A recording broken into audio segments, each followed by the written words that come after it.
Yeah, guys, karibuni. This is Kashi's Command TV, the tallest man in Black Africa. Uh, Many people are asking if William Samoei Ruto really will go to the 2027 general election with Rigathi Gachagua as his running mate. And I'm of the opinion that William Samoei Ruto will go to the 2027 general election with Ndindi Nyoro as his running mate. He will not go with Rigathi Gachagua as his running mate. He will not have Anne Waiguru as his running mate. He will not have Moses Kuria as his running mate. And I want you to look at a number of scenarios, a number of things that will show you very clearly that William Samoei Ruto will definitely drop Rigathi Gachagua, and he's going to take Ndindi Nyoro as his running mate. Number one, already there is a fallout, a serious fallout between Rigathi Gachagua and William Samoei Ruto. If you listen to William Samoei Ruto has been opposing everything Gachagua is saying. He has been contradicting him, starting with one man, one vote, one shilling. William Samoei Ruto is saying that there's no one community that should be allowed to leave others behind. The horses must wait for the donkeys so that they can move together. The other issue is that when you look at this idea of tagaring, William Samoei Ruto allowed these youngsters, the youthful UDA supporters, those who are studying with him, to taga in all parts of the country. And when you look at Rigathi Gachagua is telling members of parliament to confine themselves katika maeneo bunge yao. So these guys are not speaking in one voice. These guys are hopelessly divided, and not only ideologically but even in terms of interest. Kwa hivyo utaona kwamba hawezi wakawa pamoja, hawezi wakazungumzia swala moja, hawezi wakasimama wakiwa pamoja. Again, I want you to look at Ndindi Nyoro. If you look at the time William Samoei Ruto was actually nominating Rigathi Gachagua as his running mate, Kule Karen, there's one thing that he said about Ndindi Nyoro, that Ndindi Nyoro is loved by many people from all walks of life. Ati anapendwa sana katika sehemu zote kote nchini. Hivyo ndivyo ambavyo William Samoei Ruto alisema. Again, when you look at Ndindi Nyoro, you realize that Ndindi Nyoro has been allocated, has been assigned kazi ya kugawa pesa. Ukiangalia Ndindi Nyoro utaona kwamba ile kazi ya kugawa pesa amewekwa pale kimakusudi, because anybody who wants money must move or must go through Ndindi Nyoro, because he's the one who allocates the money. He's the one who's in charge of the budget. And this means that you have a lot of money. So he has been put there strategically to ensure that there is enough for the campaign for him and William Samoei Ruto. Again, if you look at Ndindi Nyoro has been transversing from all corners of the globe. Not even the globe, but the country, that is. I meant the country. Leo unamwona Turkana. Kesho unamwona Mombasa. The other day you find him in Kisumu. You find him in Mount Kenya, everywhere. Unlike Rigathi Gachagua, who is actually confining himself to Mount Kenya, and now you're also finding him in Nairobi. Anajaribu sasa kuleta watu wa Nairobi pamoja na watu wa Mlima Kenya, anajaribu kuwaleta pamoja. When you look at Ndindi Nyoro amekuwa akienda kila sehemu ya nchi, na anafanya hivi kimakusudi, anafanya hivi kwa sababu anadarahimu. And again, when you look at his constituency, you look at Kiharu, for instance, you realize that it look like it's a model constituency whereby parents do not pay school fees. They don't pay school fees. They only pay, I think, 1,000. It is the money for the National Government Constituency Development Fund. It's the one that caters for everything. If you look at the schools in Kiharu, you find tiles everywhere. Smart schools. And this is because the man has money. And he's been put there deliberately to support William Samoei Ruto's candidature when it comes to 2027.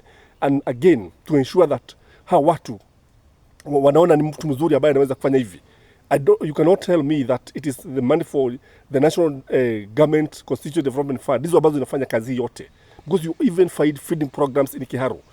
So he has been put there deliberately. Again, when you look at the chemistry, when you look at the rapport between the two guys, you see, look like they can work together.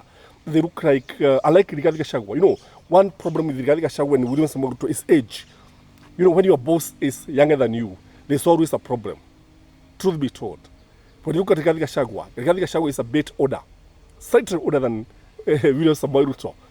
And according to the African tradition, even when Biden was working with Barack Obama, in most cases, Obama had a soft spot for Biden. Now, their chemistry, okay, it was good, but Obama relied heavily on the advice of Joe Biden. But you see, William Samoei Ruto cannot listen to Rigathi Gachagua. So age is an issue here. But when you look at Ndindi Nyoro is a bit younger.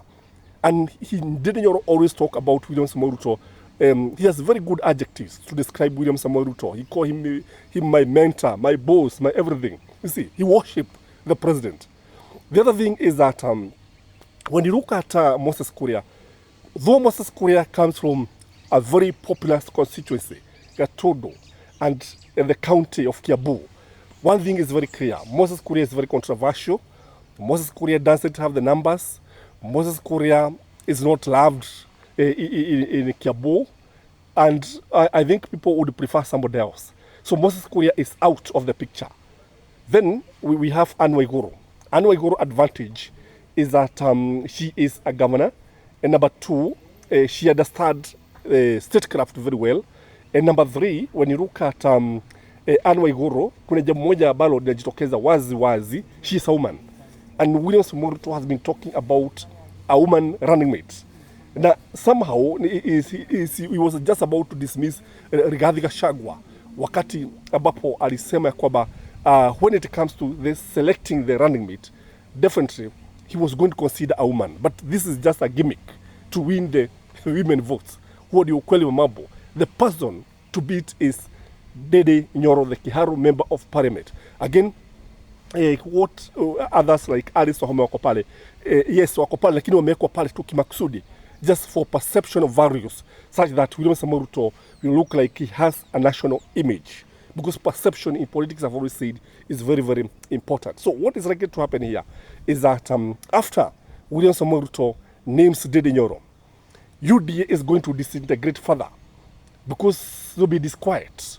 Anne Waiguru, you ask, why not me? Kidiki, you ask, why not me? Moses Kuria, kawaida yake mnajua, he's going to, because you see, one thing about William Samoei Ruto, if at all you'll be lucky to win the second term, the problems will start there.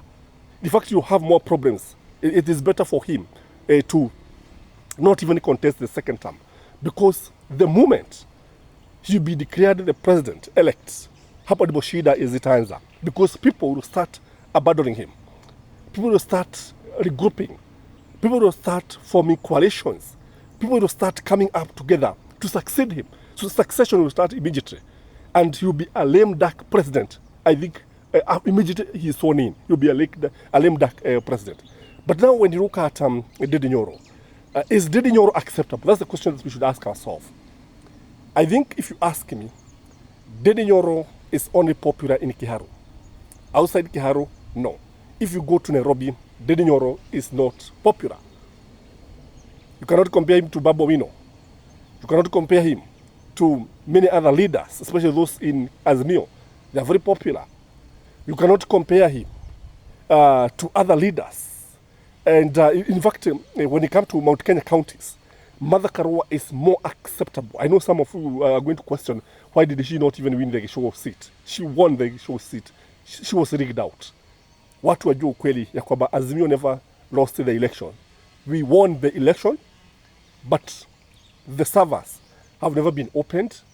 The day the servers will be opened, that is the day Wakenya watajua ukweli, watajua bichi na bivu, kwa sababu kulingana nami, people should not say that Martha Karua did not win unless the servers are opened. And one day, I've been telling you that the wind will blow and the anus of the chicken will be exposed. And it is coming very fast. And you can see what is happening in UDA. Guys, like this video kindly, share it, comment, and have a lovely evening. Bye-bye.